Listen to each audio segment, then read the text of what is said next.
things. How will the ministry address those three questions? Thank you. Honorable Minister, I want to get him two other persons, so Yeah, brevity yeah. But is just the pass key. on the Go ahead. questions. I will just pass on the question to, and they can answer in this order. Thank you. Um, Minister, the manager of sanitation, the NCC Ryan Als can answer the question as it relates to the maintenance plans of our parks. The EPD can answer as it relates to the compliance, that's pollution. And the gas and seaweed, I don't think that falls smack in our ministry, but if it does have anything to do with our ministry, EPD can also answer that as well. Thank you. Thank you, Minister. Good afternoon, Honorable Member. Reference to the question on the maintenance of the parks, it is an issue of resource availability and the lack of equipment to do such. Within the estimates, the upcoming financial year, we do have some equipment there, and as soon as we have the funds available, that equipment will be purchased, and we should be in a better position to manage those parks consistently. Note that the equipment will be allocated to the northern parishes for the northern zone, and once that equipment is there, we should have no problem in maintaining those areas. Reference now to the question on the Sargassum Seaweed River Bay.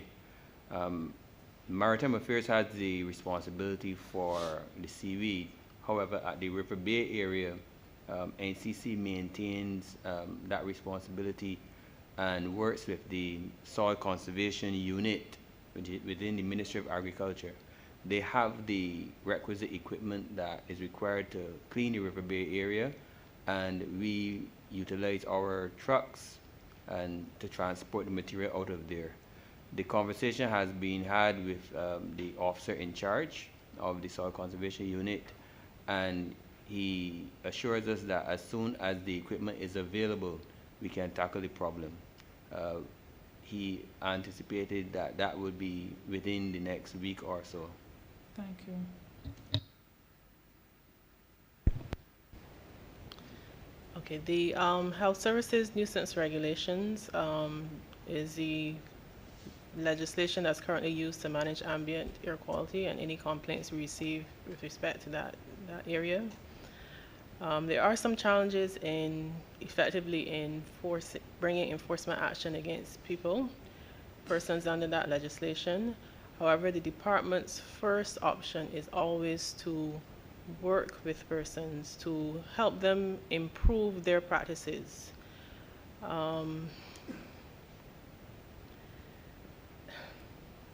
We are looking at an ambient air quality policy, hopefully to provide a policy that will provide a legal framework for monitoring ambient air quality, eventually bringing legislation which would allow government to effectively regulate those type of activities. Thank you. Thank you. Honorable Member for St. Thomas. Thank you very much, Madam Chair. I want to also laud the efforts of the Honorable Minister, the current Minister, and indeed the Minister whom he succeeded during these last 2.5, almost 3 years, and to highly commend them for pursuing many of the manifesto pledges that this government has pursued.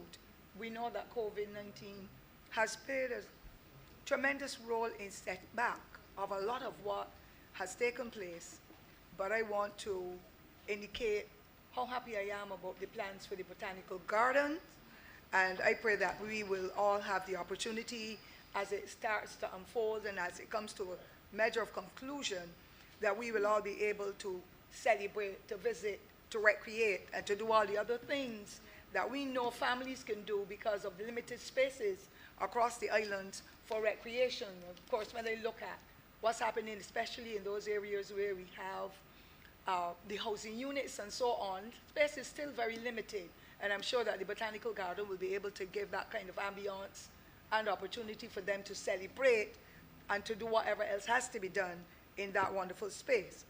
I have a particular interest, as you would know, ma'am, with the Heart of Barbados location. We have the Environmental Protection Zone in St. Thomas. And of course, it impacts on the lives of many of the citizens, particularly those in Island View. I wanted to find out through the Honorable Minister and his staff what plans there are for our heritage site location in Sturgis, at Sturgis number 1, that has been the bedrock of all the activities that take place and the culmination of such for the Heart of Barbados for so many years in the past, and the kind of rekindling of community spirit where people donated their time, they volunteered their time for free. They worked with the Heart of Barbados project for those years, and it was a kind of explosion that I have not seen perhaps in almost 50 years in my life when it came to community participation and engagement through the project that was there from UNESCO and the opportunity to expand people's knowledge and skills in working together as a community. And I want to know what plans there are at number 1 Sturgis, because I would hate to know that it will leave us or go for any other purpose, acknowledging that over the years in the last administration, little or nothing was done. And of course, the place started to fall apart. But now that we have had the regathering of 2020, I believe that that location needs to be well examined and upgraded, because that is where we have held weddings and fairs, all kinds of activities to be able to celebrate, and you know we're limited. The other, so I'd like the minister please to indicate to us through his team what the plan is, and I'm going to just scrap the one with the fire aspect of things that he had, and I also want to indicate to the minister that our plans for community cleanup was started, in national cleanups. Many communities started out, but COVID impacted, and I want to know how are we going forward with it, because we've seen a rekindling of spirits across the island, not only with the teams that are helping with MTW and NCC across the island, but of course we have neighborhood watches and other community groups that are willing to assist once they can get the support from the various entities and the private sector for the bags and the trucks and so on, to be able to dispose of the garbage and the other things that impact on us. And the only final one is to do with what is happening in St. Thomas. I heard the honorable member for St. Philip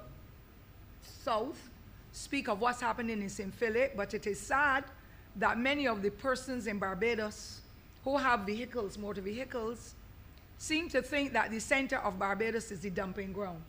And you know we have the Mangrove landfill, we have the Beast Bottle fiasco.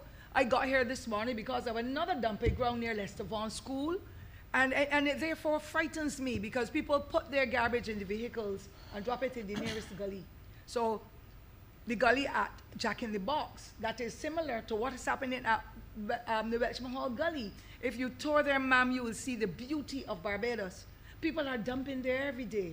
And therefore, I want to know if, and when, I should say, cameras will be coming to St. Thomas to help us as well to be able to identify those culprits, because I know that you can legislate so many things, but you can't legislate discipline or a culture. And some Barbadians have become extremely untidy and disrespectful to our environment, that we have nothing else to bequeath to our children and our generations but our environment. So I want to know when next we will be able to get, in the lineup for cameras for Vaucluse and for Hangman's Hill. And the Honorable Minister for St. Philip South, remember, spoke about not finding bodies in St. Philip yet, in the areas where they're dumping, but we have had bodies across the length and breadth of St. Thomas.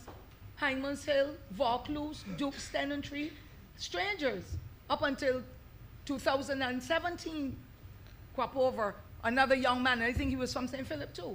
And so I just want to get some clarification on it, because numerous questions are coming from the residents and others, and I would wish for us as a people to become even more conscious as to the role that our environment will play, and that once we come together as a people, we can make the difference, because the resources we have now and the entities that work with us in disposal of our garbage and helping to build and to educate about environment was not in existence when I was a child. But our people then were more disciplined, they conformed, they did what they have to do with dignity.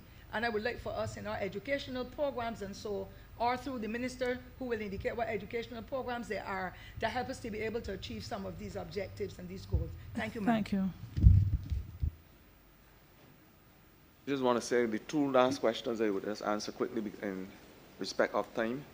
The Clean and Green project, this will be extended across the length and breadth of Barbados per constituency, including the legal constituency of St. Michael West, of course. We have started to put cameras there as well. And I want to say for your camera program, and the cameras that you asked about, we will be certainly partnering with a private entity, because corporate Barbados understand the pain and suffering that governments, past and present, have had with the issue of illegal dumping and the whole issue of ecosystems management.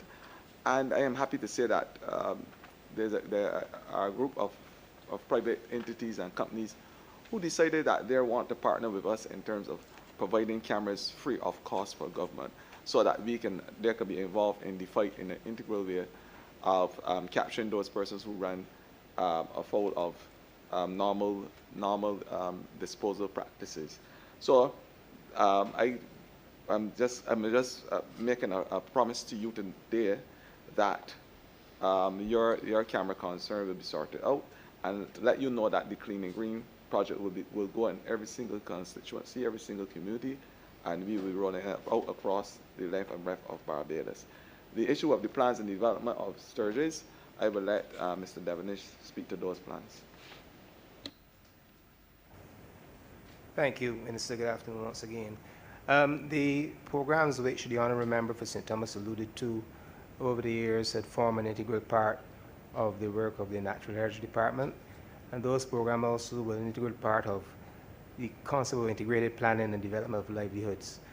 We were back on stream to revitalize such programs as part of the regathering process, but as you know, COVID put a stop to that. Basically, St. Thomas was the next parish which was due for celebrations.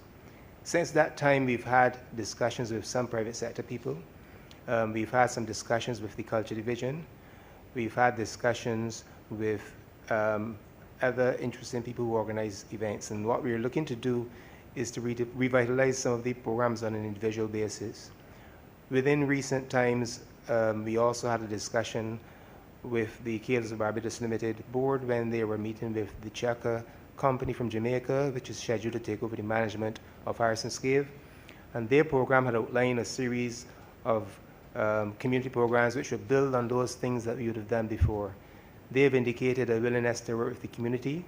They have indicated a willingness to develop with the youth in the heart of Barbados, and to also provide some level of support for our annual 10K and 5K race.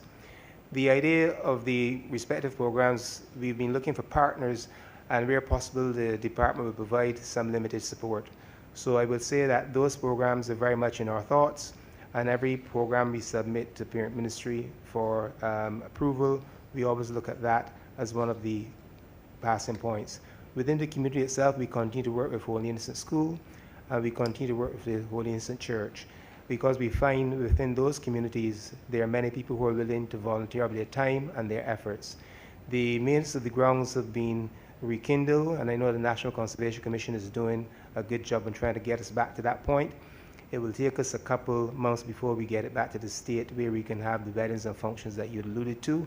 But in speaking to Mr. Stiles, I know he has a plan for the area. And also in speaking with the minister, he visited the offices a few months ago, and he's also very enthusiastic and had pointed out the use of Clean and Green to bring back some of the furniture to the grounds and to reintegrate the property into the community. So those plans are very much in what we are doing. And even the soil care program, which we alluded to earlier, which includes 7 Caribbean countries, there's a component that deals with livelihoods and climate change, which we intend to bring to the heart of Barbados. So the concept and the establishment of the heart of Barbados as a going concern for community first, tourism second, is one that the ministry is working slowly to get back on track. But the main approach this time is that we are seeking private sector partners to carry as much of the load with us as possible. Not only because it will help with the financing, but to reinstate and reinstall the ownership, because once people own these programs, as the minister alluded to, then it will make the management of these programs a bit more sustainable, and it will make it more effective. What we want to do at Number One Sturgis is to provide a space where people can continue to meet, and that still continues. From time to time. The community requests the use of the grounds, they request the use of the offices, and we provide that over weekends or weekdays whenever we can accommodate the community for their community meetings and community discussions. And we are very happy to continue to do so in our plans going ahead. Thank you. And lastly, Honorable Member for Christchurch South. Thank you, Madam Chair of Committees. Good afternoon. Please be assured that I'm going to be extremely brief, ma'am. Minister, I sat with I marveled really at the several comments from your several colleagues expressing admiration for the work that you have done. And while I don't want to gild the lily, let me myself say that I know of no official cause to spurn at you, since I have myself observed that for the industry and integrity of your labors, you certainly are giving politics a very, very good name, and I do wish you well now and in the future. I just wanted to, now I wanted to speak on other topics, but they've been dealt with already. There's just one which is maybe perhaps a little novel, since I don't wish to rehash what I've heard before. Your mandate, you've described it as cleaning and greening, and that deals with nature, that deals with the natural environment. Now, it is fine to traverse Barbados and to manicure the vegetation, and that is admirable, and it really is yielding results that make this country a lot more pleasant place to live. Except that when that work is done, there are still some spaces that are unsightly. I'm talking about walls and the galvanized fences. They really do make Barbados look very unsightly. Now, to use the term of the Honorable Member for St. Lucie, it may require some interministerial intervention. Is that the term, Honorable Member? Yes. And I'm wondering if I may engage your thoughts in liaison with, I don't know if it would be the Ministry of Culture, but to engage the services of our artists to redo a lot of these spaces, the walls which otherwise take graffiti and in some cases feces from vagrants. If we can engage the National Cultural Foundation through the Ministry of Culture to have these spaces painted and redone in an artistic way, because we have a lot of artists in this country who are unemployed and underemployed. And while you're dealing with cleaning and greening, I wonder if I may engage your thought on the aspect of beautification. I think that is a part of your mandate as well. I'd like to hear you on that if you don't mind. I thank you very much. Thank you for your comments, and certainly I would do everything with every connective tissue to ensure that I don't let you down as it relates to the trust that you have put in me in terms of my mandate. So to say to you that we have already started that conversation with the Ministry of Culture, because only recently we had a project started in Church Village, and that is the Clean and Green project, right at the site of the park that we have built out. Two structures representing, two walls representing the buildings, the end of the buildings for the National Housing Corporation. And I would have spoken to Minister Duguid already about it, because to your point, we are now seeking to refurbish those areas and have painting and beautification of those walls in the areas. Once the Clean Green project goes to the particular area, then we have, as part of our mandate, to bring aesthetics not only to the ground as we know it, but also the surrounding areas as well. So that type of partnership is something that we are seriously looking at, and we have already engaged both the National Housing Corporation and the ministry responsible for culture. Thank you very much. I remember you're now invited to give your summation. I just want to thank this August Chamber for allowing my ministry to really articulate our plans and to elucidate on issues that's raised by the honorable members. I want to say that the Ministry of Environment is now in a position to allow Barbados to have a voice and an international stake as it relates to what we do in Barbados. Barbados now must be able to punch above its international weight when we are talking about the environment. As president of Latin American and Caribbean, I had discussions as it relates to how we're going to have a green economic post-COVID recovery.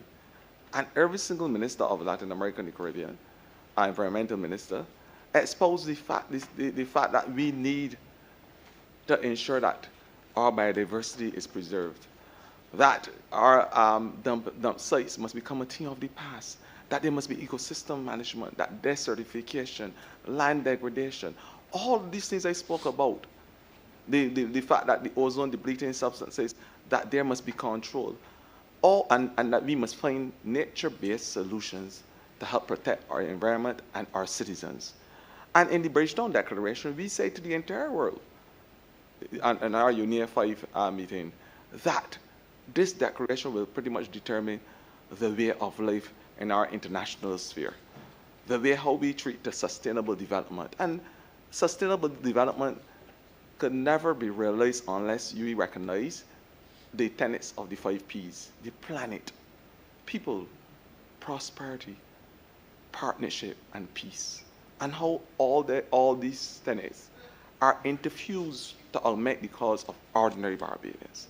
We have the Clean and Green project that will basically reform and reshape the geographical space as we know it, Barbados, a little country, but the leader in terms of the small developing state.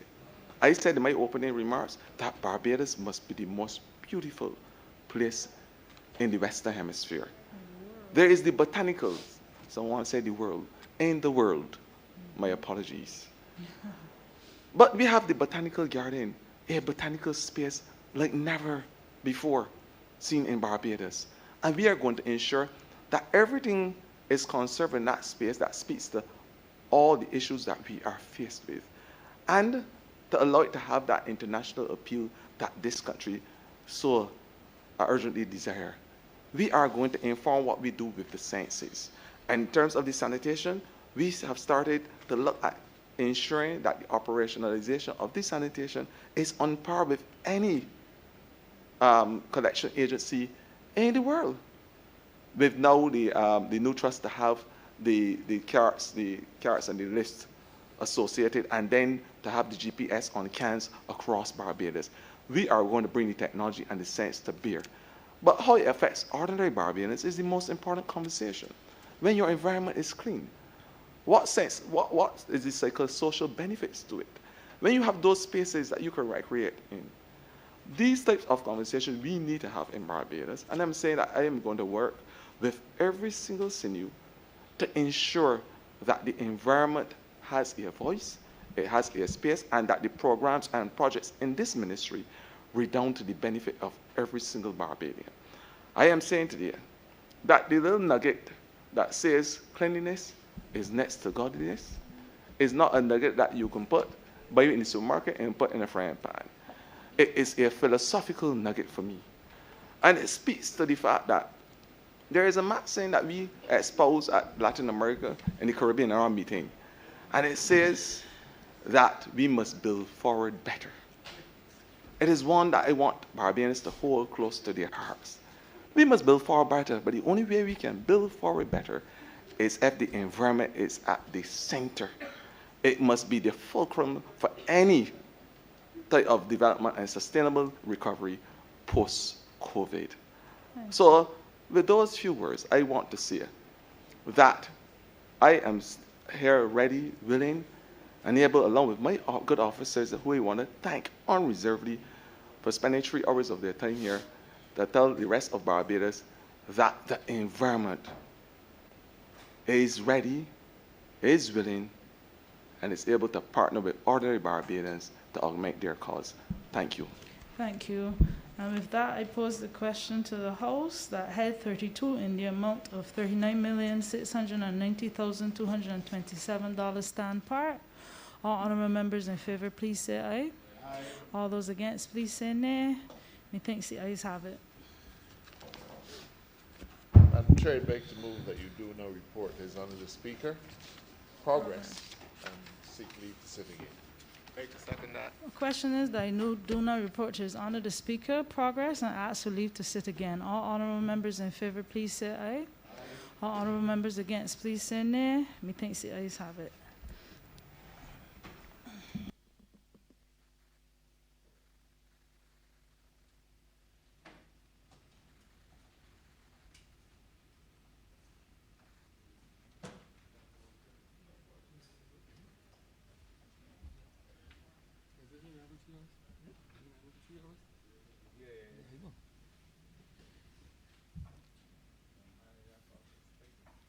Chairman has reported progress and requested leave to sit again.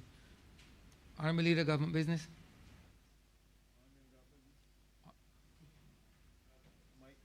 Mike, please.